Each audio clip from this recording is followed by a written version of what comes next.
I do know how to spit verse. Welcome to Behind the Sins, presented by CinemaSins. Welcome to Behind the Sins, a weekly look at everything going on inside the world of CinemaSins. I'm Aaron Deister, and this week I'm joined by fellow Bafflegabbers, Ian Whittington. Hello. And Deneé Hughes. Hi. We write for CinemaSins and TV Sins and do various other things inside the CinemaSins universe as well. That was a very rhythmic hi. Hi. Yeah, it was very nice. It was unintentional. My voice is still in and out from COVID, so yeah. I'll Is your be taste talking, is your taste and back? then it just goes out. Like my voice just will just bye for a minute. So Yeah. my taste was gone, and then it came back all in the matter of 10 hours. Wow. It was the strangest thing too, because I took a sip of water, and then a moment later I took another sip of water, and it tasted different, just in that quick of a moment. And have you ever had like a cereal that sort of leaves a film in your mouth? Yes. Like Captain Crunch? Yes. Okay.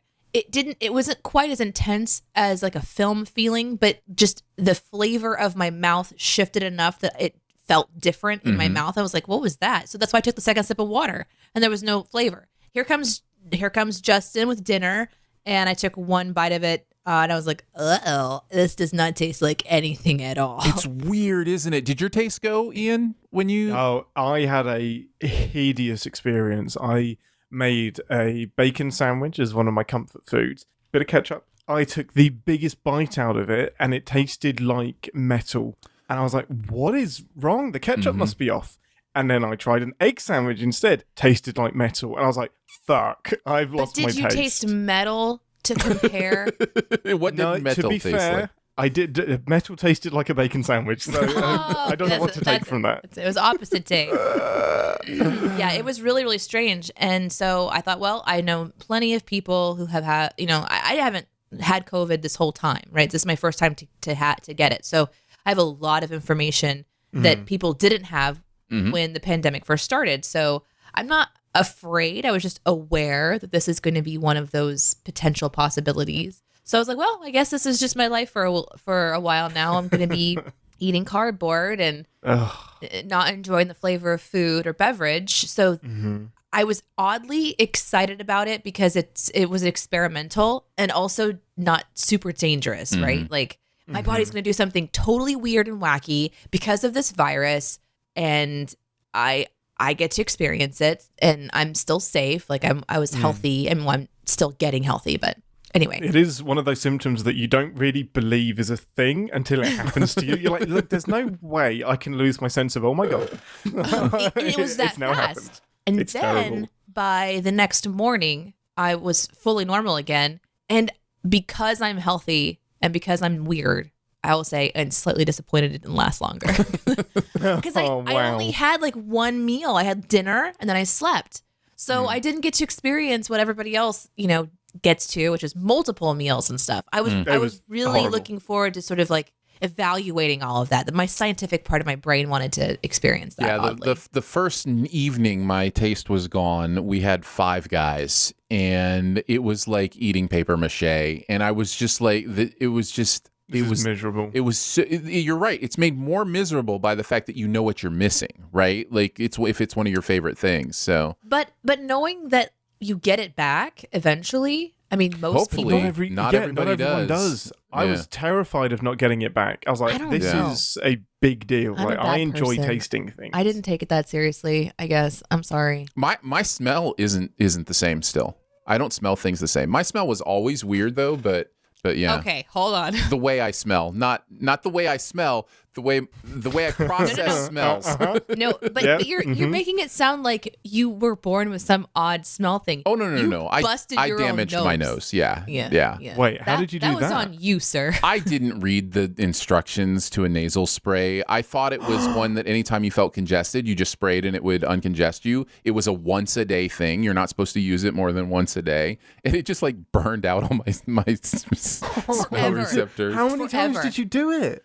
Just, every few minutes when I felt like, maybe this will help my nose clear This out. explains so much about your ear as well. Like, has your hearing come back yet? You know what? No, it has not. But Oh, could you just stop Did it using not things? fully come It's back fine. yet? It's fine, guys. It's fine. I've got no. one good ear. Like, I'll be all right. And no good Oh nostrils. my gosh. No wonder you're a super taster. It's compensating for all the That's other right. senses That's that you right. fucked up. That's Oh right. my gosh. That's insane. Yeah. No, I don't mean to make light of pandemic or symptoms. No. That's something I'm trying to be very, very careful of. But yeah, thank you, chat. I am feeling better. I'm on the mend. But Nice. my it clips in and out. And I know we're in the show proper, so thank you, show, also for loving me and caring for Yes, me. we Yes, appreciate from it. afar. We are firmly derailed already. Yes, but let's get Beautiful. into it. Let's start with the SinSide Scoop. What's he building in there? Pay no attention to that man behind the curtain. This is a true story. We're going to take a look at the videos from the week, the process of sending them, how we felt about the stuff we are sending in general, kicking it off in commercial sins. We are doing Rocket Mortgage Barbie Dreamhouse. This was a Walken script, Jonathan writing on this one. This is a funny commercial because it's a commercial not for the thing that it's kind of a commercial It for. tricked me. Did it trick you? It tricked me. Oh, Yeah. me too. 100%. Yeah. Nice. I still don't know if this is a commercial for... I don't know if this is a commercial for Barbie Dreamhouse using Rocket Mortgage or a commercial for Rocket Mortgage using Barbie Dreamhouse. I don't need It's the latter. clarification. It is the latter, for sure. Good. Deneé, why don't you kick us off? What were some of your thoughts? I enjoyed it. I was surprised by it.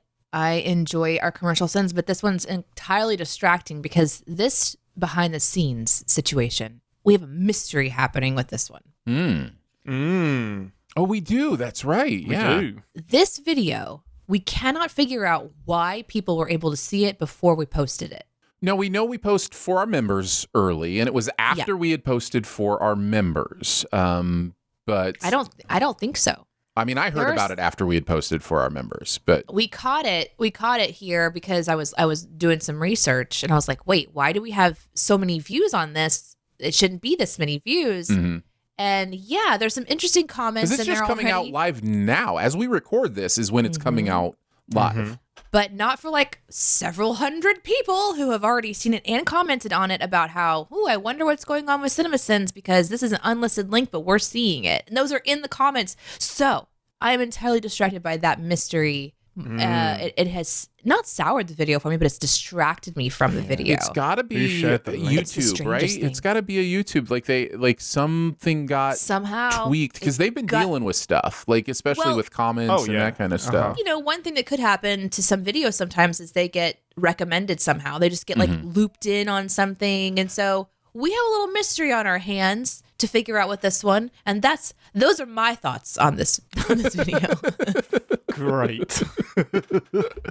How did so many people see it? But it is fun though, because when these, fun in a weird way. Let me explain this. You know, we have every week, you know, we write, we review, we edit, we release our content. So when little weird things like this happen, it's sort of like the team gets to kind of do something a little different. And even if it's inconvenient, and even if it's annoying, and even if it's a mistake or whatever, we're like, ooh, what is this? And so we kind of all like converge on it. So the team is actively looking into it. And that to me is why I'm excited about it. So that's why I'm talking about it, is because it's something No, it is, different. it is interesting. Yeah, It's a different thing happening on our. It changes the monotony. Is not the right word. Oh, wow. Changes the Not- monotony of my It's life. not the right word. I mean, whenever you do kind of the same thing week in and week out, you can call it monotony, even if you're enjoying Yeah, the sameness. it just seems negative, but I don't Yes, want it to be negative. definitely has a negative connotation. It for sure Yeah. does. So say rhythm, pattern. the rhythm, the pattern. Yes. The pattern has been disrupted, and I am interested. Yes. which is why I was bummed about getting my taste back, I guess. Yeah, There you that go. checks out. That That is makes a weird sense. Ian, what about you? I enjoyed the string of just observing that bankrupting your parents is not a good idea. Having worked at Toys R Us for 6 years, I look at all of you poor bastards with kids and just like, man, you work hard. Most of you work really hard. You both work jobs so that a child can spunk it on a dream house that they play with for a week and then bury somewhere. Knowing that I did exactly the same thing. And you know what? You're the worst people in the world if you don't buy them this one thing. And It's terrible. Being a parent is horrible. Kids are terrible. The world is terrible. Capitalism sucks. The monarchy is the worst. Those are my thoughts on Rocket Mortgage. Well, that descended very quickly, Ian. So I feel this weird urge to defend what it means to have a family, but I won't. Right. But I won't. And I also won't defend capitalism or the monarchy either. But we could have that conversation. There are good things to everything, guys. Well, I'll actually talk about the open window with the stereo equipment next to it because that spoke to me in meaningful ways. I just love treating a dollhouse as if somebody's actually setting up things incorrectly. That was funny. I love the idea that the open container in that situation is the world. Yes, exactly. Pouring onto your equipment. And then that's not an offer, that is a threat. That was funny as well. I enjoyed that. Yeah, well, there you go. Let's move into TV sins. Guess what? Still talking about Moon Knight, guys. But we're finishing it off. The penultimate and ultimate episode of Moon Knight. Can I just say I'm glad we're still talking about Moon Knight because I haven't really had a chance to chat as much since I haven't been able to be on BTS, and I have missed hearing your guys' conversations, about that and being able to chat about it, because this was an interesting experience to watch Moon Knight because we were able to do that almost all while Ian was in the US. And so we were all like chatting about it and actively watching the show together when it would drop and discussing it in the moment. And we haven't really had an experience like that, like a group watch, knowing that we're watching it because we're interested in what's going to be happening, and the acting and the story development on screen is something that's interesting enough for us to watch it every week as soon as it comes out. And then also know that we're going to be sitting it as a team and essentially kind of discussing some ideas, but large in part, we would just kept our ideas to ourselves for our scripts until the scripts would come out. So that was a really unique watching experience for me. And I really enjoyed Moon Knight. It was you guys have been talking about it, I know, for weeks now, but I really did enjoy Moon Knight. I wanted more of her, of course. But she's great. I get the sense you'll see more of her. I don't think this is, whether or not Moon Knight comes back, whether or not they, back the Briggs truck up for Oscar Isaac to do more. I get the sense that we'll see more of her somewhere in the MCU. So yeah, Lola, what's her name? Lola? Layla. The Leia, Leia's Lola, Leia the droid. She was Lola? a showgirl. I should write that into a script. So I speaking of other stuff that's on the Disney Plus, I've also been enjoying Miss Marvel. I think there's 2 episodes of Miss Marvel, and the reason I bring it up is to say that I think what they started with Moon Knight is kind of a transition into this era of MCU television that feels like it can be its own thing without having to be directly impacting the overall picture. And I think this is where they're trying to get. And it's one of the things I really liked about Moon Knight was that it was its own thing. And it didn't I think it's smart. Yeah. It's a good way to do Captain it. America didn't pop in for a cameo or, whatever. But Miss Marvel starts off directly in that world. So this is like Moon Knight was a departure from the main storylines that we've been watching on movie for so long. Miss Marvel's right back into it.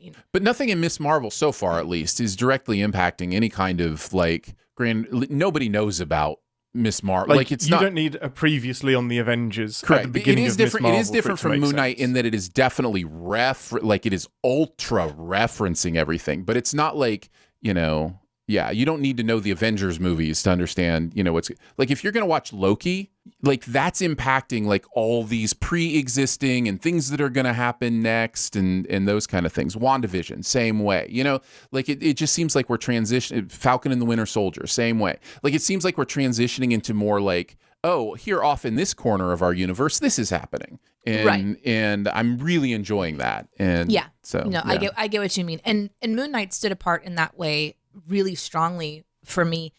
The curiosity of the show and what they were doing and where it's going obviously kicked really, really hard into Confusion World when he dies. And I'll never forget all of us being like, the fuck did we just watch? It was really interesting. And this episode that we released this week is where we really understand the purpose, more of the purpose and the stories that are contained after he dies in this, like, gotta balance the heart situation. Mm-hmm. The big reveal that Steven isn't the main guy, which that was so confusing. I feel like this is when the show starts to kind of tell you what it's about instead of you trying to figure out what it's about. Right. And it's always interesting when a show gets to that point in its storytelling, because then the writers are just actively revealing their cards. And it's always interesting to me to kind of go, does this match up with what I thought they were saying? Does this match up with the thoughts that I had? Does this match up with where I wanted it to go and where it is or is not going? And for me, there were some things that were just like, okay, but what about this? And what about this? And you have to kind of watch Moon Knight up multiple times in a way to sort of understand what's the real world, what's reality, what is Harrow? Is there a figment of the imagination? Like, who are these characters inside of this afterworld? Are they influencing the world above? Is Harrow breaking through? Like, we had some predictions that we were trying to figure out that are maybe going to be revealed. And then we get to the finale to figure out if any of it actually lines up and makes sense. And I still don't know that everything from Moon Knight works for me, but I still had a really good time, watching it. And I thought that it was a well-crafted, like you said, not completely woven into the infrastructure of our movie MCU Right. Show. And I thought that was a really cool thing. They're doing something really interesting here with this character that, of course, I didn't know about, but it still doesn't make sense to me. I still, the biggest sin of like the episode 5, right? Yeah. We're talking currently about Moon Knight Asylum. It was a Hughes Watkins script. So Deneé and Jonathan writing on this one. Yeah. The biggest sin for this entire show for me is the idea that Steven and Mark can balance each other even though there's a third personality. I will never understand it. Doesn't make any sense. No, it's broken. It's such the idea that they don't know about the other one, and so they didn't have to balance that part of themselves because they didn't know about that other person.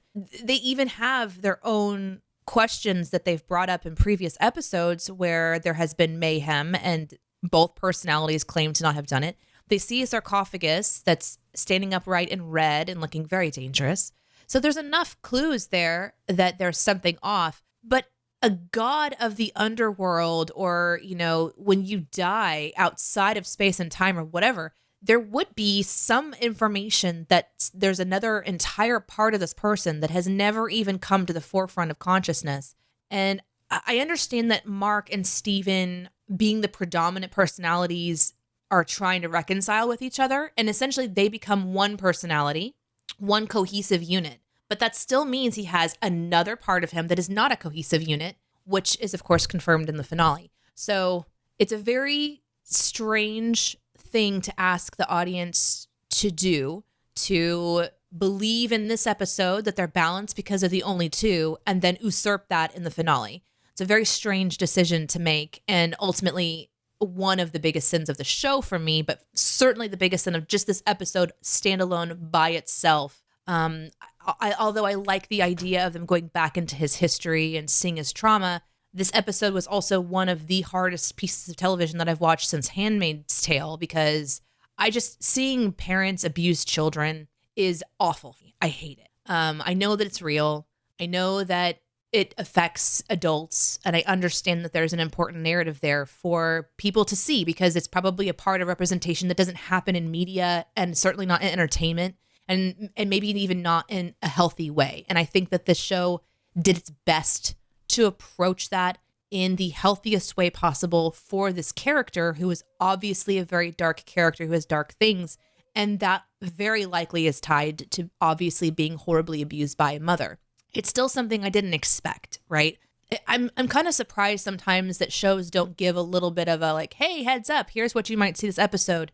Just a little bits of like if you're not prepared, prepare yourself or something. Because I'm in it, I'm watching a Marvel show, I'm having a good time, and then all of a sudden kids are fucking drowning and mothers are beating their children with belts. And not just like a little weird sort of offhanded thing. Like, she is yelling and not just physically abusive. She is psychotically abusive. And it is outrageous to me that no adult in that circumstance would step in on behalf of that child. The father obviously had problems. The son was upset with him too, but no other person at that funeral. I mean, outrageous. For that reason alone, I would not recommend Moon Knight. It pisses me off. Yeah. Yeah, it's interesting. It's knowing when to draw that line for shows, not just like the content that they decide to show, but drawing the line of where to put a content warning and, or a trigger warning, or, it's got to be so difficult to figure out because you're always going to leave somebody out. There's always going to be something that triggers, somebody. But I would have drawn it here for sure. Personally, I would. My issue is that the only reason you don't put a trigger warning at the front of this one is that it would be a spoiler. So now you're valuing spoilers ahead of it wouldn't have had to have been a spoiler. What they're going into. I don't think it would have had to have been a spoiler. If you're getting specific enough, I think it would have been. But it's still the right choice to make. There still should have been some kind of warning. Right. Yeah. I just wasn't expecting it to go that, like, the line, the border of where to take things, this pushed into that for me. Mm-hmm. And I just wasn't expecting it, I think, in my, happy Marvel time, hanging out with my friends on the couch watching Marvel, and all of a sudden it's just like, well, I'm fucking traumatized. I mean, Obi-Wan dealt with this, right? And they did put a warning on that one. Obi-Wan definitely put a warning about, due to recent event, or Stranger Things did too, I think. But the idea of when kids are in peril and with the school shootings and stuff that we've been through recently, it's I don't know, it's gotta be weird to try to tell stories where you want to include dark things, and maybe we just have to maybe they just have to understand that maybe you just don't include dark things in your Disney Plus stories, but we kind of want them to, right? Like I don't know, there's a sanitization that can happen too, where it's like, do we want to tell real stories, even if, they're geared towards families?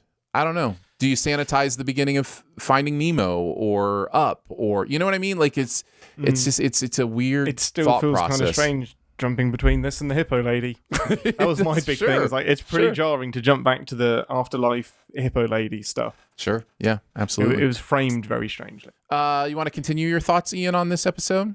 Yeah, I echo exactly what Deneé said. The biggest logical inconsistency for me was the balancing of the hearts. And it's like, you're the god of the afterlife or whatever Tawera is. You don't realize that there's another heart. Like, if this is a metaphor for what's going on, that's fine. You can make the heart stones and whatever.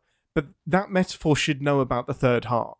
If it isn't a metaphor and it's physically happening, then it should never be balanced until you get the third heart involved. So, yeah, hugely inconsistent. Yeah, this isn't like the mirrors where you can shrug it off and be like, oh, that's his psyche, because the show is definitely making a point to say this stuff is real. By the end of the final episode, the stuff with the gods, all that stuff is not portrayed as being just in Steven/Mark's mind. So, whereas the mirror stuff could be. There is definitely some rules that are set out and then immediately ignored.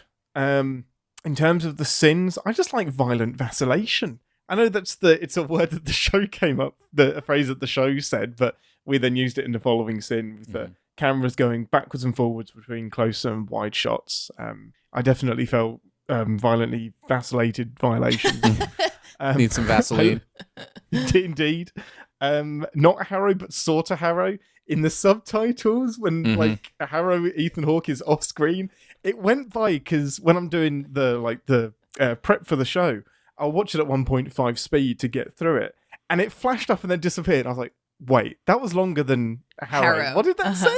It was so great. So good. I'm really enjoying adding some snarky things into those into the subtitles. It's just a fun way to kind of add even more snark into what we do. It really is. Just like on the Old Spice video when the subtitle said whistling ? Yeah, I guess you call this whistling. It's amazing. There's an extra character in the video being snarky. Of course, I'm going to pull out what does God need with scales? Oh, sorry, I went Star Trek 5 there, and you never go fully Star Trek 5. So thank you, Jonathan. I have a feeling he wrote that one. Of course he did. Of course. The scale balancing shenanigans only lead to a death, which was already a death that wasn't really a death. I'm so tired. I felt that so much. Yeah. I will also mention, I don't have much more to say about Moon Knight. We've been talking about it a bunch. I agree with everything you guys said. Shortening the word cafe to calf, felt that in my soul. I don't understand sometimes why those extra syllables are so difficult. We'll get it in Resistance. Don't you worry. I have things to say about calf. Resistance? Did we just fully go into the captain's pod? Oh, no. What just happened there? Nitpickers. We just morphed into captain's pod. Oh. The lines between our realities are blurring. I'm sorry. We No, do too many shows. That's fine. That's fine. What day is it? Let's see. Speaking of mistaking things, that was one of my other favorite sins. Was wrong channel, Harrow. I watched too many TV shows. Amazing. I thought that was great, and then I always love the simple ones where we purposefully are ignorant about what the characters are saying. No, Mark, Dubai is the most populous city in the United Arab Emirates. That is a person. Dick. Also, the Simpsons shout out was funny too. We get it. You own the Simpsons now. We're all so proud. Yeah. What about the finale? This was a Cardoso Whittington script. So, Ian, start us off. Some thoughts on Gods and Monsters. Probably my least favorite of the entire season because Marvel's gonna marvel. The first third of the episode is contrively moving the chess pieces around to get them in the positions they need to be in to have a big fight that doesn't matter. So it's a big old fist fight between two gods. How little imagination do you have when you've created this skull bird person, the alligator crocodile person, and they throw each other around. Again, they're either metaphors or they are physical representations of gods or whatever. Why are they body slamming each other? Why am I in a WWE match already? It's so frustrating. And the most interesting part of the battle, when Mark is on his arse, skip! I was like, no, we'll do the skipping, thanks. Give me how he got out of that. Yeah. It's as if, I don't know. That just really wound me up. It's such a cop-out. I was like, we really don't need to. I get thematically what they're doing, but we don't need to write the ending to this because this will be just as confusing. But yes, in terms of the video, the narrator doing the purple hat, purple people steeple, you'll hear loads of that in the outtakes of me just going purple hat, judging all the people steeple. That was from Daniel's beautiful mind. He just posted a link to the song called Purple Hat by Sophie, can't remember their last name. And he just said, you know what, his staff looks really purple, and I think it would be really cool if Aaron could rap this. And we're just like, yeah, I'm in, I'll do it. I got you. It's so great. And that song, I am absolutely hooked on that song. It is such a catchy little earworm. And Aaron, you did a great job on delivering it. I think I kind of nailed it. Yeah, thanks, man. Sophie Tucker? Sophie Tucker, yeah, that's it. It's I recommend everyone pausing, listening to it, and it will be in your ears. You are welcome. And I'm just really, really happy with the Ghostbusters outtake at the end of this, with the cut backwards and forwards between the Ghostbusters at the end. And I love being able to do that. The outtakes are such a great opportunity to have some fun and just bring something that's in your head, bring it to life. The editors did a great job on that. Yeah, I told Daniel, I do have some rapping in my history. It was actually in a rap group for a while, so I do know how to spit verse. It's not completely foreign to me. I love how you beat. I do know how to spit verse. It's like Alexa saying it. Knees weak, arms are heavy. Yeah, exactly. Mom, but hey, it's my own style. I'm not trying to emulate anybody else's, style. There goes gravity. Oops. So yeah, I'd give it a shot. There was one thing I did add a people at the end that wasn't in the script, and it just kind of happened. Steeple people. Yeah, I steeple think. people at the end or whatever, and decided to keep that. But that was a lot of fun. I really enjoyed this as well. We need more avatars than we have left was the line in the show, and then the sin was my DM to James Cameron somehow makes its way into the script. I felt seen on that one as a huge Avatar defender, and I'm very excited the new movies are finally going to start coming out. That's the rumor, at least. Skip. Okay, buddy, make sure you really test the bulletproof nature of that wing before trying her legs, hands, or any other exposed body parts. Yeah, it's one of those tropes I've recognized since starting to sin stuff is just how dumb people aim their weapons when they're trying. Like they always aim at the parts that are going to be blocked. And they hold on that shot for about a minute and a half of him just emptying a shell into a clip into that wing. Deneé, did you have anything to add? Yeah, so for me, there were a lot of sins in the finale, but I also had fun because in this one, we get to see, you know, what it means for Layla to become an avatar herself. And there was this I liked the moment when her body is taken over. I mean, the actor in that moment was doing something that was really entertaining to watch. Shifting from Layla to this other character, back to Layla, who is now confused and exhausted, and then back to the character, and then back into Layla, who is it's just this. It was a really incredible scene, like her body posture and the way that she was emulating and everything. I loved that. I loved the clothing that she was given. I thought she looked so fucking badass. I wanted to see even more. Layla's character in general, to me, was a really interesting arc because she went from, you know, kind of a side character to showing that she had skills. We saw her shoot people. We saw her doing hand-to-hand combat. We saw her doing things like, you know, rappelling. She was clearly very, very powerful already just as a regular human. So when she becomes an avatar, I got really excited because it's like, oh, she's going to not only have existing skill set, but now she's enhanced. So I really enjoyed that. I could have started there, and then I think the finale would have been even more fun because it would have been just more of a chance to dig into Layla's character. But this is Moon Knight. This isn't whatever. It's this Scarlet Scarab or whatever she's Scarab. Like. Give us a Scarlet Scarab show. That's what I want. So fucking cool. So and I liked a lot of the fight scenes in this one, and they are tropey, and it is exactly what you expect it to be. I thought it was really interesting to have like in the background these titans fighting, and in the foreground the avatars fighting, and I loved seeing the Moon Knight stuff. It was so exciting to finally get to see like Moon Knight not struggling as a human, but like kicking ass, and then Mark and Steven having a mental agreement back and forth between them.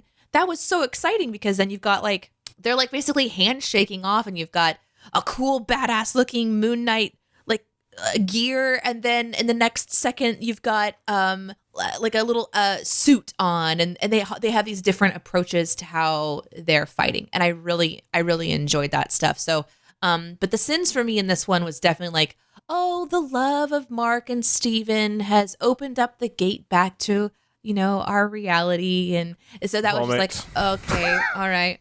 I guess we're just kind of gonna, all right, that's what we're doing now. Okay, for sure, whatever. And then another big sin for me was if you realize that the avatars are important through the Ubshapti, just fucking take them all and smash them, right? Like, bring all the gods. What the fuck are we doing? Why are we wasting time? It just seemed like you found the showcase room of power. Why not, if the world's about to end, check out this other cool god and see what you can do.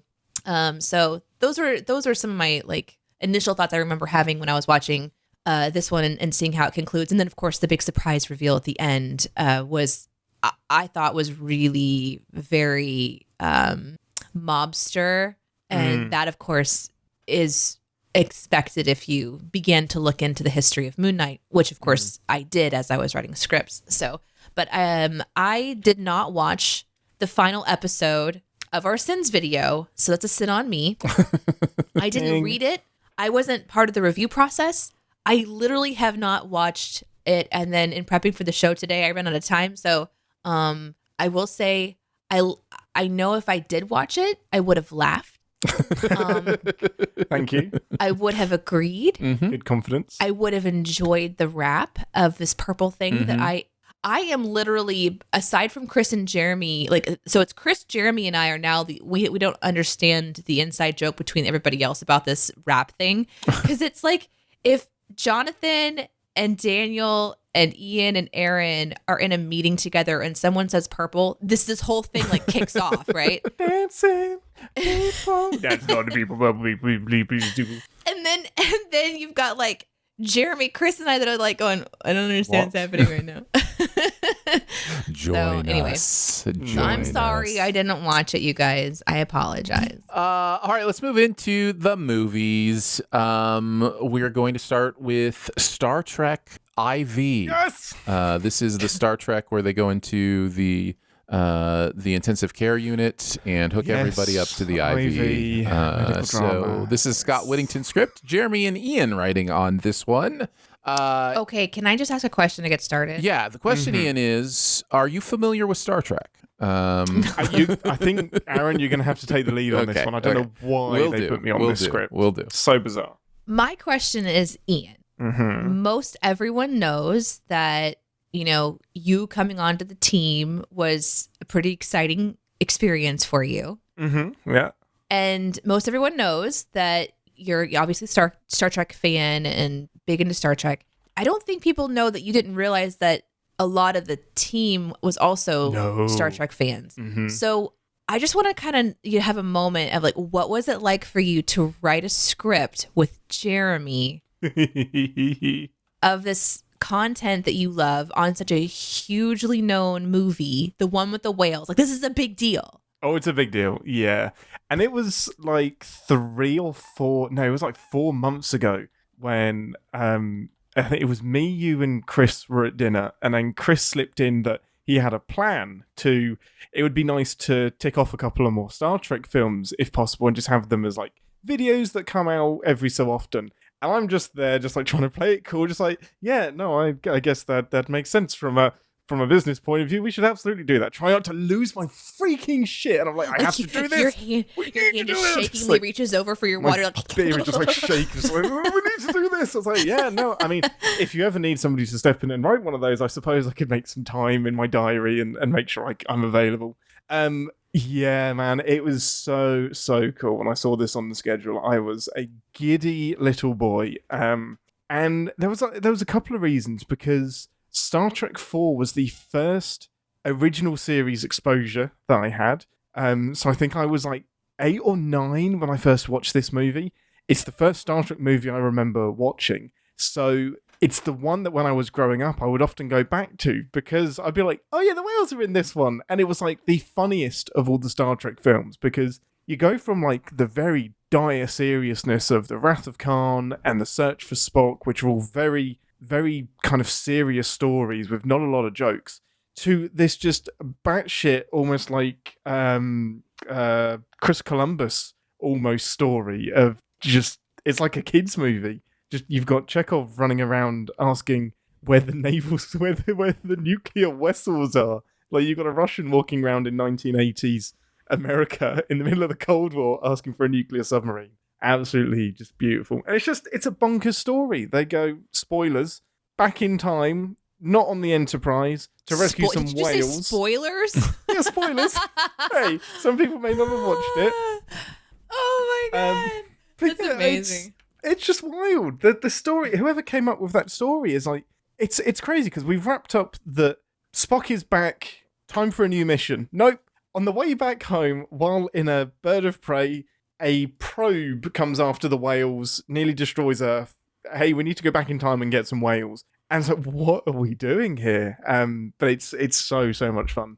And I was a little bit hesitant when I sat down to sin it, because I was like, man, they say don't like kind of deeply analyze the things that you love, but this is by far and away the easiest script that I have ever written, and I still love it. I still enjoy the movie, but the sins just came so easily. I could unapologetically pull in references from other Star Trek movies, because this is the place to do it. You can slip in a random Star Trek movie reference wherever you want, but I got to go really, really deep on some stuff in in this video.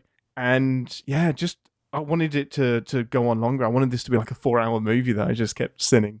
So yeah, loads and loads and loads of fun. Love the McCoy bonus round, where he takes on the voice of the narrator. That's DeForest Kelley and McCoy were absolutely made to do this. And yeah, loved the reaction to Dory in the outtakes as well. That was so funny. That Dory stuff kills me. It's their reaction on the bridge and then Spock's little... Yeah. Fascinating. So yes, those are my thoughts. I could carry on gushing about Star Trek 4, but yeah, it was a pleasure to write with Jeremy on this one for sure. Nice. It must feel pretty awesome because, you know, I remember writing with like Chris and Jeremy the first time and be terrified, and I still get really intimidated by it because they know how to make it all sing. So writing on something that I'm like a super fan of or like really knowledgeable on with another, like with Chris or Jeremy also as that person, it just like amplifies the nerddom so much. It amplifies the passion. It amplifies like the perfectionist part of it and wanting to get it right. So I always lose it when anybody else makes a deep cut. Like in a script that we just locked yesterday, Jonathan references a pretty obscure episode of Deep Space Nine, and this is a show that has nothing to do with Star Trek, and I went giddy, and I was like, there's only 4 people that are going to laugh at that. I'm one of them. I don't know where the other 3 are, but I want to be friends with them. So was that the script where I noted it? It was just like, can somebody please explain this to the non-Star Trek fan? Yeah, why this is funny? I needed a little bit of a reminder for it, and to see Jeremy like referencing some deep cut stuff as well. I'm like, yes, my people. Amazing. Yeah. Deneé, what about you?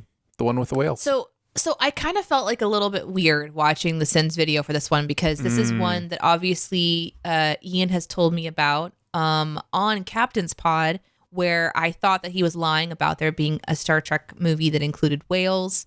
And because we were watching Picard, we were discussing like the punk on the bus. And so I had like references from recent conversation about the content of this movie, and it's kind of one where we want to watch it, right? Like I kind of want to watch this movie. So watching the Sins video means I'm watching it in a weird way first. I almost didn't want you to watch it because 2, 3, and 4 are definitely a trilogy of sorts. So yeah, what a bizarre way to watch it. It was a bizarre way to watch it, but I decided to jump in on it and just kind of get my, I don't know, it gave me an idea of what I'm going to be experiencing. And I can't tell if I'm excited or nervous about that experience, honestly, because Star Trek storytelling is interesting. It's a lot of technical babble mixed with conversations about alien races and then some sort of made up problem that they have to solve. And you just hope that it's either silly enough that you're having a good time or serious enough that it makes sense.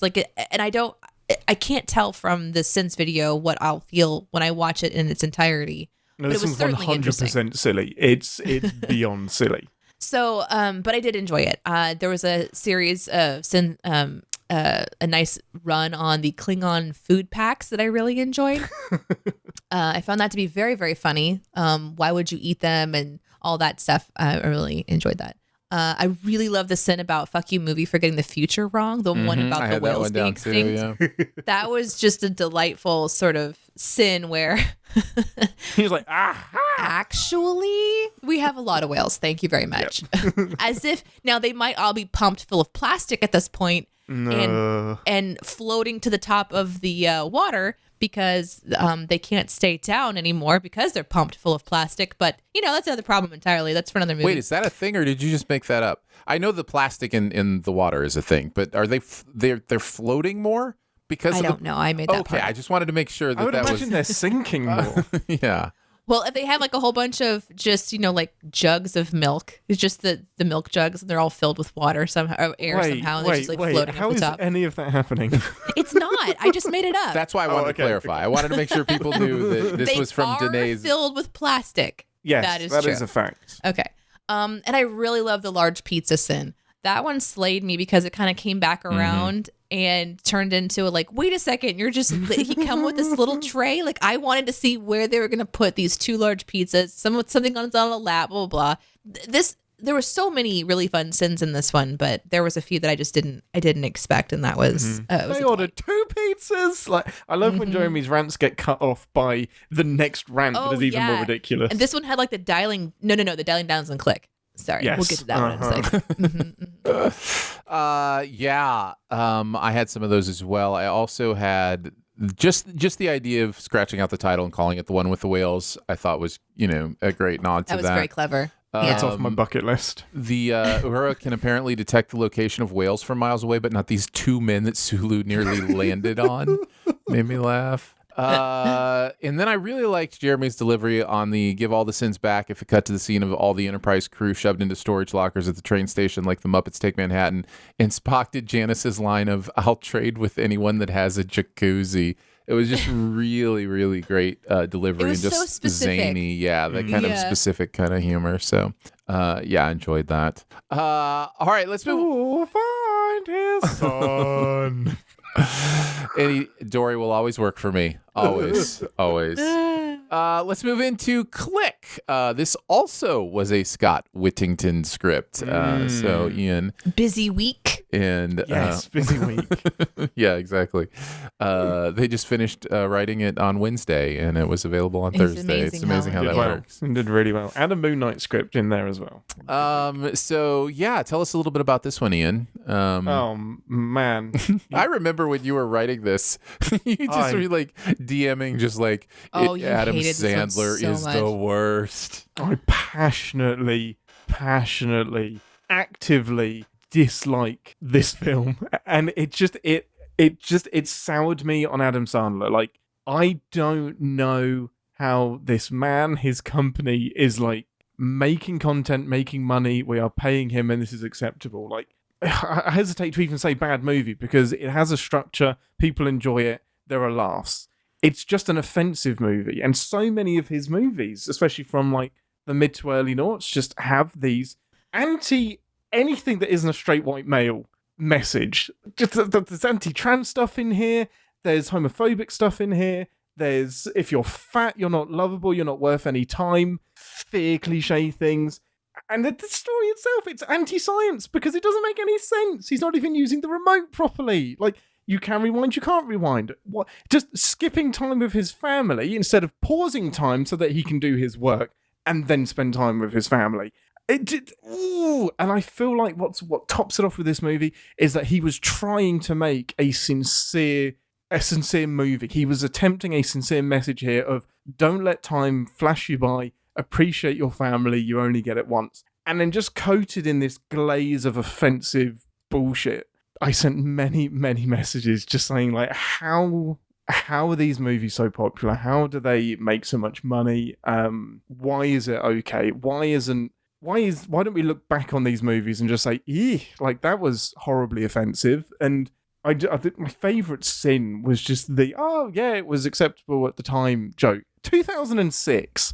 It's everything at some point is 20 years ago. That doesn't mean that 20 years ago it was fine. Like, it's just bizarre that we are defending things that came out in the mid-noughts as, we didn't know. No, we knew not to be a bad person. Like, that's always been a thing. But we also had a debate about whether the movie was a dream.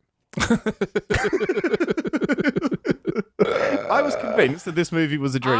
That was interesting to me because I don't remember ever thinking it was a dream. I mean, I know the movie does the thing where it's like, wink, wink, like it's not a dream, but I don't like. I didn't even see it as a wink. Like he falls asleep in a bed and then wakes up in exactly the same bed.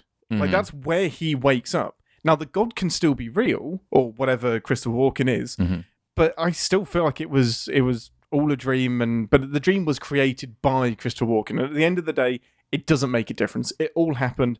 Everyone is a terrible person in this movie. It's just Happy Madison should be shut down. And there we go. Yeah. I vented all over this movie, and would do it all again. Deneé, you want to follow that? His movies and also the movies that Will Ferrell tends to be in, I've never really enjoyed. So it was really nice to watch this movie get sinned. I there's times whenever I'm like, we're doing the Lord's work in our job. And when we send shows or movies like this, Adam Sandler's approach to humor with women is just massively objectifying. We matter when we're pretty and we're fuckable because of that. And then women who look different than the supermodel-esque figure are always comedic and abused, and we've seen that in a lot of the films. And so I'm with you, Ian. It's so infuriating. It's hard to talk about because there's something about like if you try to approach certain topics with humor, and it doesn't land well. But it is important, right? It's important to look at how to have polarizing conversations from different perspectives. There's sitting down with a debate, and then there's like creating what are supposed to be comedy movies. But I don't think Adam Sandler is attempting to start a positive conversation or open up the doors on stuff. He's just going for simple, dirty jokes. The problem with it for me is that some people are like, yeah, see, that's the defining characteristic that we're looking for. Why can't I just have a beautiful wife that raises my children and does? And then eventually there's like a little bit of a moment in his movies where it's like, oh, here's the redemption arc, you know? But the redemption arcs end up being infuriating as well. Like, for example, in the movie where, is it 50 First Dates? Where the end of the movie is just, and now she's a mother. The end. It's like, oh, okay. So in some nightmare world where she wakes up with children she never remembers. That's what you've reduced this character to. You stalked her, you tricked her, you fell in love with her. Maybe there's a part of her subconscious that actually adores you. And then the defining characteristic of her personality that is the most important is that she's a mother. It's just a strange thing to go into the world of the Happy Madison films, and it always has been for me. So yeah, I struggle with thinking of his content as anything that I would want anyone to ever watch. But that doesn't mean that some of it isn't stuff that I chuckle at in some ways. There's always like sometimes his humor will hit me, but it is so rare because the rest of him is very, very insulting. So it's kind of like when you go to a restaurant and you hate everything on the menu, but like the breadsticks were great. But the appetizers when they come, there's like a sample plate. And it's like the little crumbs that come on the sample plate are technically good. So it's like that. It's like that. It just makes me mad. It makes me so mad that we're still greenlighting these movies. Just I really liked the human dog sin. That was just weird really funny. What the emergency Twinkie I enjoyed because it turned into the narrator realizing he does not have an emergency Twinkie. So I think that was good. And then of course the bingo incest for Firefly, the bingo incest that turned into a like we're creating these movies but not letting Firefly exist. And just sort of the general turning down of the volume on those rants was just a really fun way for us to have fun ourselves in these, and I really enjoyed that. Yeah, I am. If you come out and say you like this movie, we are leaving. No, I don't like this movie. But I am not going to be backed into being the person who's defending Adam Sandler. So I'm just not going to comment on a lot of that stuff. I think you both were a little too hard on somebody who's trying to make jokes at the end of the day. But we can have that conversation off the air. Adam Sandler, by all accounts, is a super cool human being, and that to me matters most than the content having. Why can't he use that niceness to make content that isn't so abhorrent? Then? Like I said, I don't listen. I have never ever, like, since Billy Madison was probably the last time I watched a Sandler movie and went, oh, I get some of that. That's funny to me how he's doing. Like, his movies miss me on almost every level, but I've always found insult humor to be demeaning. I've always found it to be, kind of a type of humor that doesn't connect with me. I don't know that. Is there ever a place? Let's go here. Is there ever a place for insult humor? That's such a blanket statement. Yes, it is a blanket statement. That's what I'm asking. For me, I have a tender heart, everybody. But for me, it's really hard for me to laugh at the expense of someone else. I'm just wired that way. Right. So if we're gonna start off by pointing at someone and saying, look at how this person is, that's less than what I am, And so I'm going to make a joke at their expense to elevate myself. I always have a hard time with that humor, no matter where it's coming from. So but that assumes intent, right? Like that assumes that has a lot of assumptions about what is happening and why it is happening. Because it's how I interpret. Correct. And I also want to say, like, I don't watch comedy on the regular because I have a hard time connecting with that kind of humor. Right. Like, I don't go sit down and watch, comic shows. I think there's only one that I've watched recently that was highly recommended to me, and it was a pretty good time, and didn't have a lot of that style of humor. Right.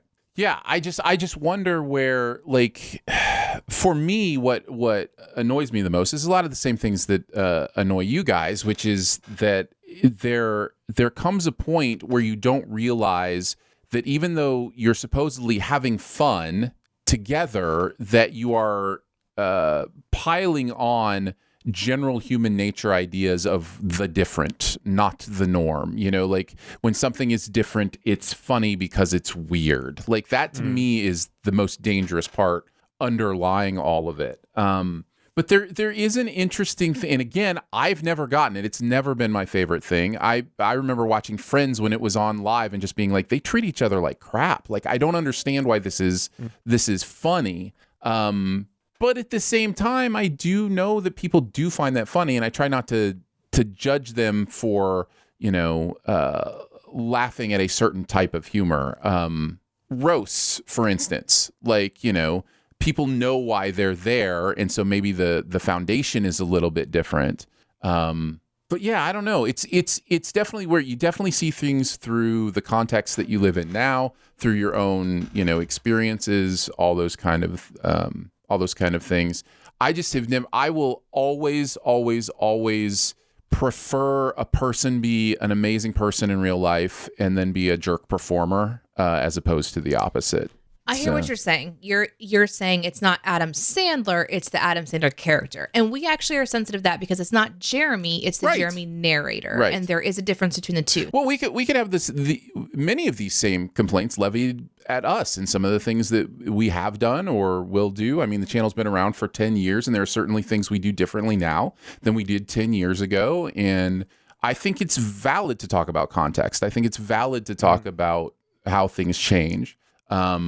But it doesn't make it better. It doesn't make it okay or good. It just offers context and the ability to give grace, a little bit of grace. Yeah. I was never trying to make a judgment on insult humor. I just think it is objectively something we don't need when the thing that he's making a joke at is that the girls that he dated in college were overweight and hairy, and we're laughing at those people. That poking fun at that when it has nothing to do with the story, and it is just, hey, these people are different, let's laugh at them to get a laugh. That I think we can objectively say, why is that in your movie? Yeah, no, I agree. I totally agree. I just think it's dangerous comedy in a way because you're almost like normalizing or trying to normalize making a joke at someone else's expense. And when you see it done in certain ways, it just can kind of permeate. Way too deep of a conversation for this podcast, I'm sure. It is also 91 degrees in my office. I am so hot. I am dying. You need a light above you that will flash every once in a while, yes. And that would help out quite a bit. All right. Alan references the outtakes. I will say, as far as this video goes, I did think it was very, very funny. And including the insults that we hurled at the movie. I think it is really interesting that we had two Jim Carrey movie comparisons, the Bruce Almighty comparison and the Truman Show comparison. I thought they both were valid and funny and wonderful. And then I also had the Twinkie sin because emergency Twinkie is now a thing that we all need. All right, let's move into the comment section. I appreciate your honesty. You're a real straight shooter. You are the ones who are the ball lickers. We're each going to pick a comment from last week's content in the various places you reach out: Discord, YouTube, Reddit, etc. I'll go first. Follow up from Spee on the CSPN CinemaSins Podcast Network YouTube channel, where we post the episodes. Ian Spee says, I will absolutely follow up if anything happens. Spee, of course, is the other CRPD sufferer in the world. But crazy that there's already another one. I know. Says, I'm still considering whether it would be worth it and if I would have to pay out of pocket for something like that. Ultimately, my love for Dr. Pepper will probably steer me towards shelling out a few thousand clams to drink it without pain or discomfort. That's how. I'm wondering if I can get it on the NHS, but yeah, it's been diagnosed so recently. It may not. It might be a therapeutic thing as opposed to an actual medical thing. It's interesting. But I am seeing the benefits of not. I can't believe we do this every week now. I have cut out all fizzy drink. I now, when I go to the pub, drink a Guinness exclusively instead of beer because Guinness is very, very tight. It's not even carbonated. There's a slight fizz to it, but it goes down very easily. So I've just decided to adapt in that way, and I do hiccup a lot less. It's only when I eat food too quick that I now have painful hiccups. Yeah. So interesting. I love it. It's one of my favorite things. Deneé, what about you? What's your comment? I have IBS. I learned it when I was older, and that's why I was always in pain growing up. And I have cut out a lot of dairy, and it has improved my life. There you go. Good. That works. No, I really do have a comment. I just have to find it super, super fast because I think I took a screenshot instead of writing it down. Ian, do you want to go with yours next? So I've got one from Star Trek 4. This is Red Vines 69. Nice. Two things. One, if you don't make a Time Warp Rocky Horror reference in the outtakes, I will cry. Two, I just read the other day a crazy fun theory that the whales in Star Trek ended up going extinct because 3 whales and a marine biologist intended on saving the whales were abducted from 1986, which is really, really twisted when you think about it. And then my favourite part of this comment is the edit at the bottom. OMG, dude, you did it. I just about died when the Time Warp joke came on. Nice. I didn't know if that was a joke until I saw the edit. And I was like, what a joy. Nice. To see the film and then think, oh, I really hope this outtake is there. And then it's just a step to the left. It's beautiful. Yeah. So it was a great outtake. Satisfied them. Yeah. Mine was also from the Star Trek one, from Leslie. Now, this was one of the top comments, so I feel like I'm cheating because sometimes I'll like scroll through for something, but it was such a sweet story from Leslie T, who says, the scene with Scotty at Plexicorp has been an inside joke between my dad and I for 30 years. Dad still picks up a mouse and says into it, hello, computer, or whatever. Or whenever he sees a piece of plexiglass or acrylic, he taps it and exclaims with a surprised tone, transparent aluminum? I'm 44 years old and I can't stop giggling. Oh, that's amazing. And I thought that was a cool story to share, but also it's just really fun that we have sent this like classic movie and it's just getting so much love in the comments because of stories like this, because people have so much emotional attachment to this show, but then also enjoying the Sins video at the same time. And it's just a beautiful combination anytime we can get a passionate fan base that understands what we're doing and is having a fun time with it too.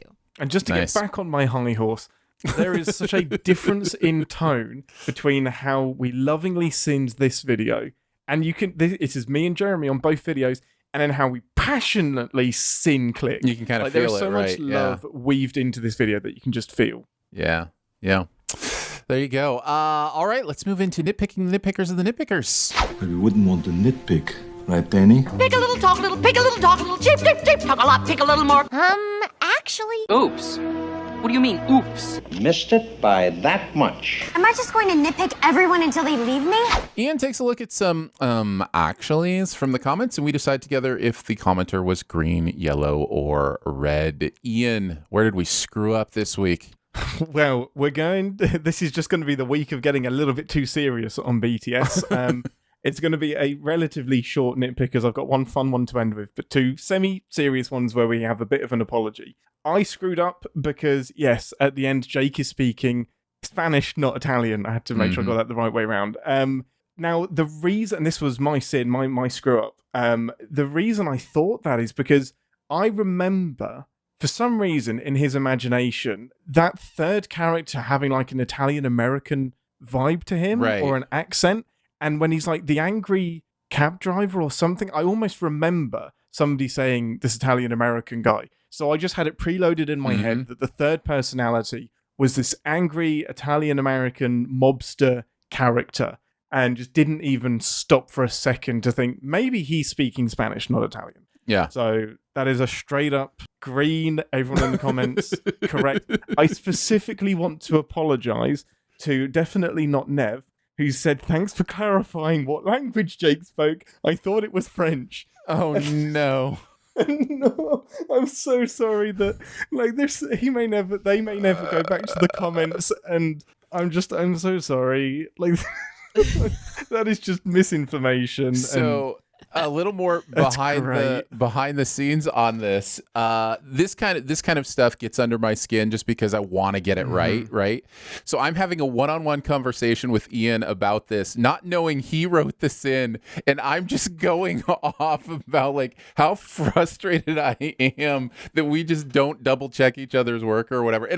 But I think I even said in our conversation, I'm guilty of it as much as 100%. anybody else is, but it is one of those things where it's like we don't have the resources for every single one of us to fact check every single other one of us. We just don't have the ability to do that. So we have to take it on good faith that we're all doing, you know, the work in some of those sins. And so, yeah, we've all been there. We've all been there. Oopsie. But I felt terrible when I realized that you were the one that had written it, because I wasn't, I think I even said this isn't against whoever wrote this when we were talking or whatever. If it makes you feel better, when we were talking about that, because we haven't spoken since, right. I forgot that I'd written the sin. So I was like, well, I was thinking in my head, who screwed that up? Like, why didn't we check it? I rewatched the video and I'm like, oh, I fucked up. It was me. It was me. It was me. Yeah. The other one is also from Moon Knight. This is a genuine apology.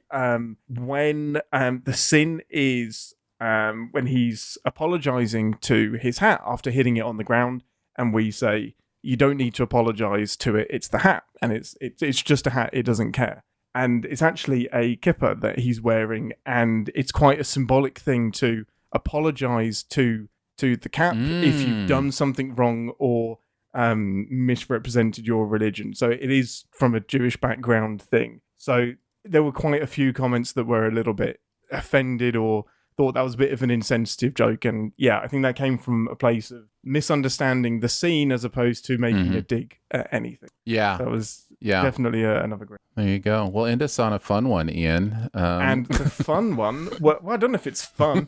It's just the idea that if the scales are unbalanced, why doesn't he just get immediately thrown overboard?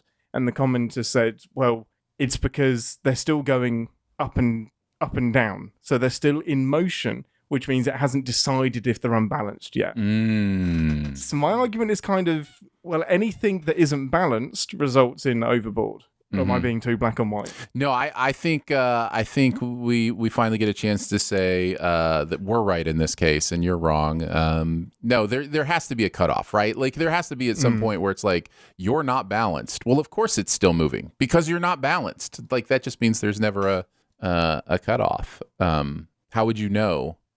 How would you then know? How long do you wait? How long do you wait before you go, no, you're unbalanced? How long do you wait for the spinning top to keep spinning before you know you're in a dream? That's right. Yeah. That's right. All right, let's finish off the show with some deconstruction. Tell me a story. Everyone stop construction! Something sinister won't build itself. What, do you make it up as you go along? The Simpsons make it up as they go along, and they're as happy as a ribbon in a Bible. That doesn't make any sense. Deneé is going to predict what a movie is about based on its title, tagline, and bits of information she's given by the rest of the crew. Now, Deneé, based on the absolute debacle of the last time we tried this, where you knew every single thing about the movie I picked. I didn't know everything. I didn't know everything. I did reach out to you ahead of time and say, hey, here's the movie title. Do you have any point of reference on this movie? And you said no. So here we go. Today's movie for Deneé to tell us what it's all about. Deneé, what is the movie Guess Who's Coming to Dinner all about? Okay. This is a movie about the debacle, tragic humor of creating a game show. Oh, Okay. So it's a movie. Are you changing the emphasis? Is it Guess Who's Coming to Dinner? So Guess Who's Coming to Dinner is like the title of this game show. They're and so it's like a farce. So the movie is all in one room.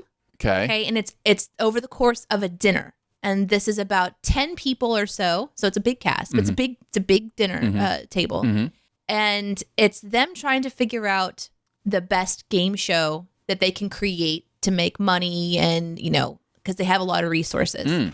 So the camera is in the middle of the table, and it kind of just slow pans around, and they're all eating and everything, and then somebody will throw out an idea so it's like, guess who is this? And then like bloop, bloop, bloop, opens up in the imagination, and it shows the possibility of how a contestant. So the movie isn't the entirely like in one room. It actually like in imagination goes out and shows all these variables of game shows as the people at the table are adding to it and creating these interesting things. Great. So it's like a combination of like dating shows. For example, like Guess Who's Coming to Dinner kind of has a fun connotation of like you're going to go to dinner on a date, but like guess who it is first. Yeah. Or guess who like this is, and they have to like it's a celebrity guest panel. Do you remember the show when it was like the tic-tac-toe thing? Yeah. It's like that's on there too. Right. So that's the idea. Okay. To follow up with your next bit of information about the movie, would you like a tagline, plot keyword, piece of trivia, quote, or a hint from the B-team?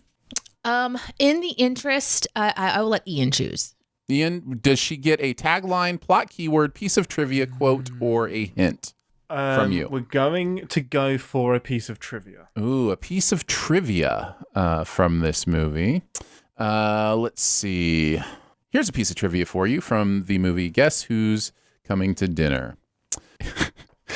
In the scene near the end, where Spencer Tracy gives his memorable soliloquy, Katharine Hepburn can be seen crying in the background. This was not acting. She knew how gravely ill her longtime friend was and was moved by his remarks. Why did you laugh at that? It's horrible. That's why I laughed. It's horrible. I mean, that doesn't really change much about this. No, except it for that because she is still in the room where the dinner happened. She just kind of had to step away for a moment. So that doesn't change too much, but it does. Is this a black and white movie? It is old. It is old. It's an older movie now. That now I know that. So that makes it even better because this is actually a true story. Oh, okay, yeah. Of how Price is Right came to. It's perfect. It's perfect. It's probably on the poster. What would you like next? Tagline, plot keyword, quote, or a B-team hint? Again, Ian can choose. Tagline, because I don't know what the tagline for this movie is. Yeah, I don't either. The tagline. Okay, so we're gonna go. What were the options? No. I can look it up. Let's see. The tagline for this movie is Guess Who's Coming to Dinner? A love story of today. Which is what this wound up being, is a dating show. So that's actually the tagline for the game show that eventually comes on. So that's one of the reasons that the audience at home will watch it. Is Guess Who's Coming to Dinner? It's all about dating and falling in love. Yeah, on a game show. Makes total sense. Makes total sense. But it's over dinner, so it's really interesting because like there are questions between the contestants about like what they like, what they don't like, things like that. So then there's someone who cooks. So it's also like the first cooking competition. And somehow that actually morphed into Price is Right eventually because they realized, it wasn't really as fun and the audience wasn't going to participate. Yeah. Blah, blah, blah. Yeah. Yeah. I like it. What next? Would you like a quote, a plot keyword, or a B-team hint? B-team hint. All right, Ian, what's your hint about Guess Who's Coming to Dinner? Okay. This deals with... I don't know why you picked this movie. This deals with marriage equality. Is the hint. It's part of the dating process. It's the importance of marriage equality. It actually was a groundbreaking series because, at the time, marriage didn't feel very. And so they actually, on the game show, made sure that the women could ask questions of the men and the men could ask questions of the women that gave them a better understanding of the quality of their relationship. I like it. I mean, that completely makes sense to me. As it should. So we're just down to plot, keyword, or quote. Which would you like? Quote's fine. All right. We will now do a quote from. I mean, all of this is just confirming what this is for me. Yes, So it's not really changing the show too much, which is surprising, I suppose. Here's a quote. Or confirmation bias, one of the two. The character Matt says, Joanna, this may be the last opportunity I have to tell you to do anything, so I'm telling you, shut up. That totally fits. Totally fits. Okay, could you repeat that again? Yes, Joanna, this may be the last opportunity I have to tell you to do anything, so I'm telling you, shut up. Okay, so in this scene was a scene that Johanna reveals that she is actually the owner of the company that like this production company. Oh, okay. Right? Okay. Because Johanna, people think that she's like this mousy person who doesn't have, turns out she was in control the whole time and made all the decisions. And he was about to be fired because he'd been a dick to her this whole time, this whole movie, putting all of her ideas down and all this stuff. And Johanna was like, listen, I'm actually in charge here. And so he's basically saying, this is my last opportunity to talk to you because I'm about to be fired. And then he is subsequently fired after that. So, wow. Yeah, that works well. That just brings us then down to a plot keyword. And the plot keyword is interracial relationship. This was a decision that would be the very first episode that they aired. It was about equality. It was about, showing different styles of relationship to the public. It was really great. I mean, it was groundbreaking. People got upset about it, but they had to get over it. And the show just basically is the reason that we have goodness in the world. Works. Well done, Deneé Hughes. Well done. I don't know what I'm doing. Guess who's coming to dinner as a game show that brings us the hard truths about relationships is in a fun way that also ended up becoming the reason The Price is Right.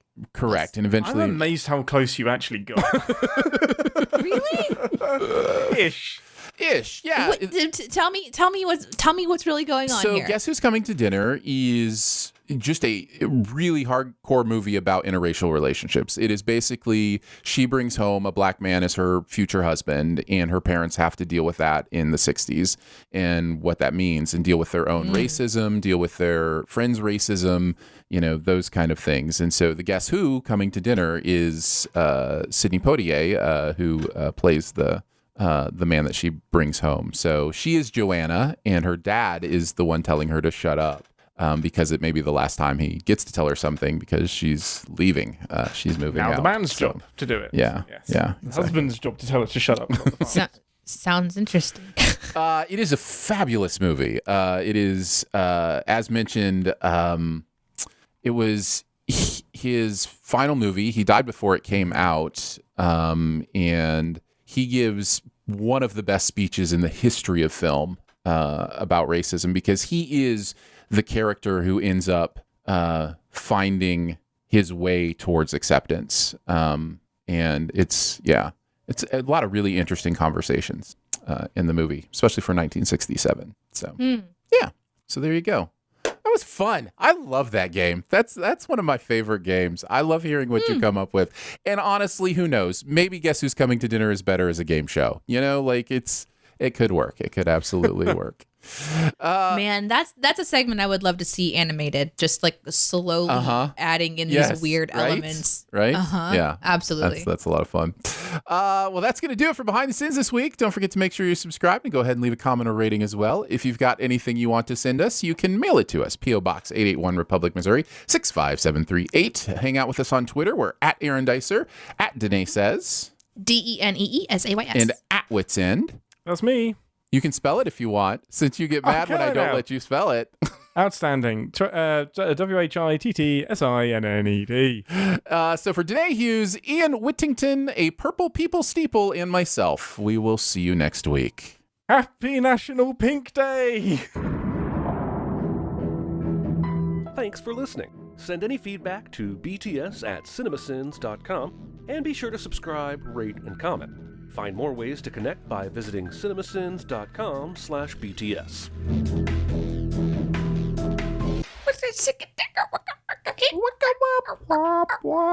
Yeah, bubble bubble people dancing on the people steeple people people. I'm legitimately addicted to that song. I play it every day when I'm making breakfast. Nice. Why do you keep looking up, Ian? Are you under attack? No, because my light keeps flashing, doesn't it? Does it? You can see that it keeps flashing. You look like you're in the dark right now. It looks very dark. It doesn't look like your face is lit. No, it's not. But I have a. There we go. Yep. It did it again.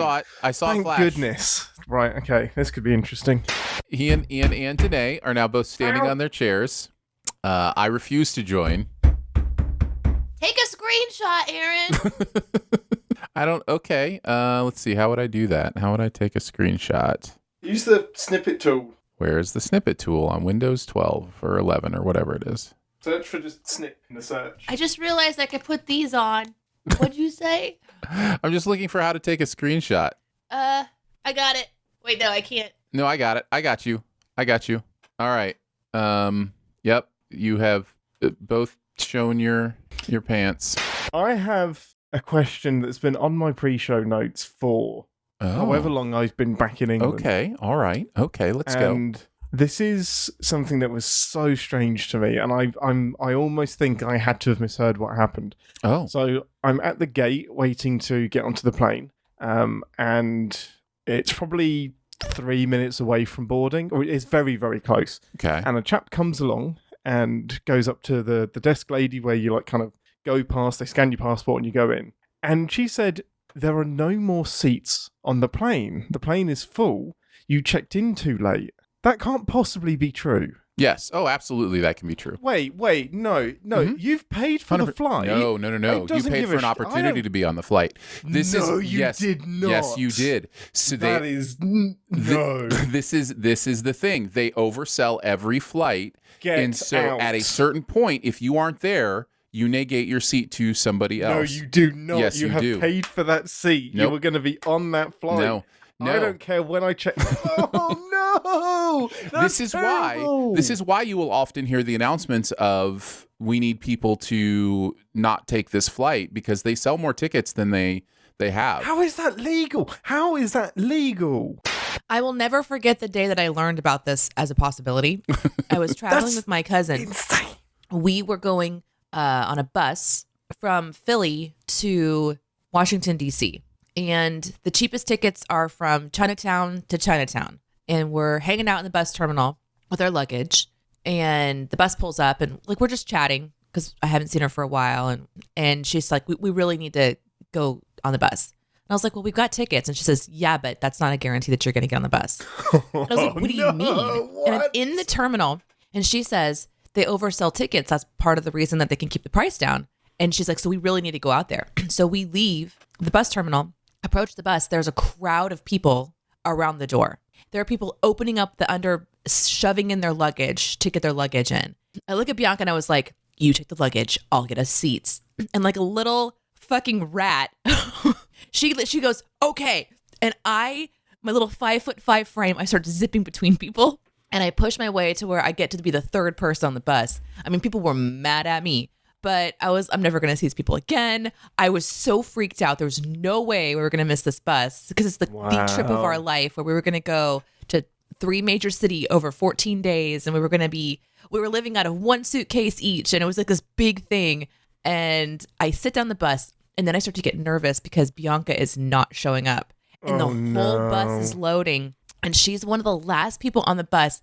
She kind of appears and finds me and just smirks and grins. And I'm smiling because I've been keeping her seat the whole time.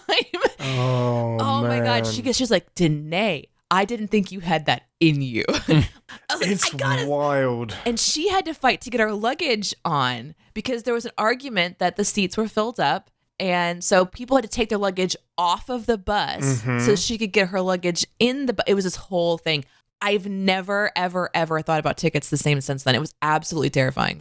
Buying an opportunity to get that is some bullshit. It's not like I go like food shopping and this is the food that I have an opportunity to buy, and then nope, sorry, you can't have it when you get to the checkout. I wish I could think of some sort of comparison that is something you might do. There are plenty of things in life where you spend money where it's not guaranteed that you'll, receive the thing. Like, give me one. A lottery. I did assume that airplane, like tickets on a plane, was a guarantee. You would think. I paid $600 for that flight. Like, that's not a guess. Let's be clear. This isn't a situation where somebody did what they were supposed to do and was turned away. This is a situation where somebody did not check in until 5 minutes before a flight. No, but this is what I'm saying. That's fine. They have to, as a business, be able to release those seats. They have to, especially like there's nothing they can do about that. If this person had done what they were supposed to do, which it's not just in the fine print, the airline sends you message after message. Hey, be there 90 minutes early, checked in, all that kind of stuff. Just like, hey, it's a good idea. Not, it's part, like, you won't get this seat. But if that person had done everything they were supposed to do and it was oversold, what they would do is they would keep increasing the offer until somebody agreed not to take the flight. So it's at some point somebody's going to go, you're going to give me $1,000 cash? Okay, I'll take a different flight. You know what I mean? Like, poor guy was like, he was me. Like, he was me, but like 2 hours late and just angry. And I didn't realize this was a thing. Like, this is in a similar situation. I am worried about how much grace I would give the people around me. I would hate everyone. I would be the asshole. That, my mom has been on the other side of that. My mom worked for Delta as a gate agent for over 10 years. And there are certainly things where, she had to just kind of do the company line, where it's just like, I understand how frustrating this is. I understand. But the other part of it too is there is a part where they close the door where even if the plane's still there, they can't let you on. Like, there's security reasons that they're past that point. Oh man, there's no Home Aloneing that. And I don't know this exact situation. Like, because if I'm understanding my mom correctly, they're supposed to give seats away 5 minutes before they're supposed to close the door. So like 5 minutes before they're supposed to close the door, if seats haven't, because here's the other thing. There's also a huge line on most flights of people waiting to fly standby that are looking for a seat. Like they aren't getting to where they're going unless some seats open up.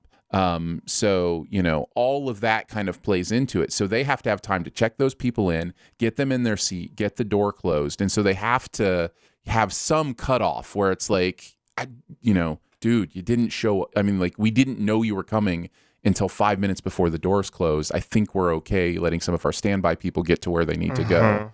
I get it. I get it now. But in that moment, I was like, how is this? This is a hate crime. Like, what is going on? It's a bad way to learn a lesson is in that moment. Like, you want to learn about that beforehand. I should have thanked him and said, thank you for teaching me. I'm taking a lot of value from your pain. I'm sure he would have appreciated that. It would have been great for him to hear that. I think in that moment, he would have been so thankful for that. Oh, man. That's wild. He would have started out being like, hey, I'm Ian. You probably know me from CinemaSins. I just want to thank you. By the way, I was looking at chartered flights. They're not as expensive as you might think. It's just saying I need to get to this place, just me. Yeah, me. Like, I mean, if you're going alone, they are pretty expensive. But like, if you've got like a group of 10 people and you need to go somewhere, like chartering a flight is maybe 150% cost. Like, you're okay. It's not bad. It's like maybe instead of $500, it's $750, to $1,000 per person. You can charter a flight for $6,000 to $10,000, depending on the flight. What if you end up like falling out of the back of it and then jumping from cargo to cargo? And I'd never really looked into it, and was just thinking about some possibilities with friends, and it just like on a lark started looking into it, and I was just like, wow, there's a whole like infrastructure of like finding a chartered flight and who can take you, and it's really interesting. The really cheap ones, you have to ride with a lot of cocaine. It's not just you that they're ferrying. The planes looked nice, though. They looked nice. Yeah, the cocaine ones always do. Where am I putting the cocaine again? Just to be clear. Right? Just to be clear. Well, I'm sorry, sir, but you checked in at the last minute, so all of the cocaine. Why is it going under the plane? I was gone. under the impression I got to store this in my body. So why are we putting it under the plane? I don't understand. I was chatting with my friend, and she was at a thrift store where they have closed down their rooms for trying on the clothing. So if you want to buy clothing, you have to try it on over the clothes that you're currently wearing in the store. So she sends me this picture. She's standing in the aisle, and it's a reflection of her in one of the mirrors that they're also selling. So it's like this, like all of the household items section of the thrift store. So it's all these tilted on their side, awkward mirrors on the floor. So it's a strange angle where she's looking down. She's in yoga pants and a quarter length sleeve shirt, wearing a bright red one-piece swimsuit over the top of it. Oh, no. She's like, just to let you know, this is how I'm walking around the store in public right now. Because she had to put it on in the aisle with the clothes, walk through the thrift store to the mirror department. Yeah. Oh, no, to get to the mirror. To get to the mirror. It's amazing. Oh, no. It's one of my favorite pictures of her I've ever seen, because she's like got her arms out like, hey, just like this weird awkward thumbs up where she's just, it was pretty great. That's amazing. So cool. Yeah, I highly recommend that. This should just be the new rule for any thrift store anyway. Like, you just walk into a thrift store and 20% of the people are walking around with other clothes on top of their clothes. One of my favorite things in the chat is them guessing what the lineup is going to be. And then some of them that accidentally throw shade by saying, I'm hoping it's Ian, Aaron, and Daniel. Well, what does that fuck mean? you, Deneé. Like, what do you mean by that? I should go. What you doing there, Deneé? So every time I go live, the chat points out that the reflection of the metal surfaces of the components of my microphone reflect the fan blades, and it just blinks the whole time, and it is very distracting. It does. So I'm attempting Oh, no. to. Do you have enough orange tape for the mirror on your back wall? Because until you do that, Ian, what are you doing? Oh, I'm trying to reflect my light into the camera to make my own reflective circuit surface. Now I feel left out. Oh, yay. Well, no. Oh, yay for the badge, not oh, yay for Aaron being left out. It was a really poorly timed oh, yay. No. Don't speak for me. I know what I said. I was well aware of my timing. Oh, shit. So I learned about something on TikTok called a Tata towel. Have you heard of a Tata towel? Yes. I mean, yes. As they sell them. I know they sell some. Yes. Mm-hmm. Yes. So basically, the idea is it's for people who want to be braless, basically, but not have like under boob sweat and deal with, kind of some of those negative things. So it's basically around the neck, and then it just holds the breast. And it's like this like non-bra bra that keeps for, I don't know. It's a really interesting thing. I was like, oh, that looks super comfy. Like if I were a woman and I had large breasts, I probably would wear a Tata towel. Like that makes a lot of sense. It prevents what they commonly call as the humidities.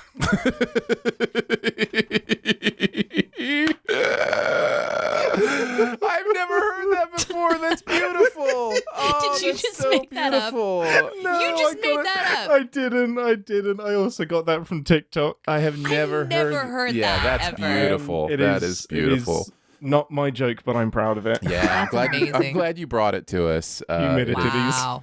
Yo, so before the show started, I covered the crumbs of my microphones. Yeah, you did. Look for at y'all. you.